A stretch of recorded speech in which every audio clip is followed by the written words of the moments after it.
आणि अब्दाली चालून आला त्यावेळेला मराठ्यांचा एक सरदार दिल्लीत बसला होता, त्याचं नाव होतं अंताजी माणकेश्वर गंधे.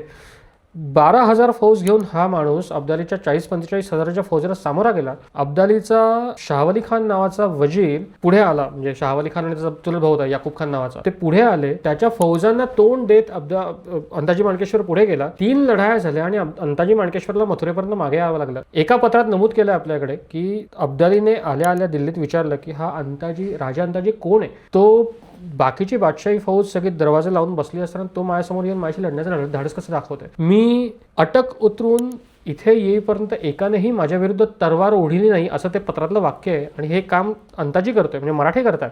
जाट कुठे गेले, बुंदेले कुठे गेले, राजपूत कुठे गेले किंवा बाकीचे कुठे गेले, जे इराणी होते, जिथे तुमचे रोहिले होते, पठाण होते, कोणीही बादशाही वाचवायचा प्रयत्न केला नाही.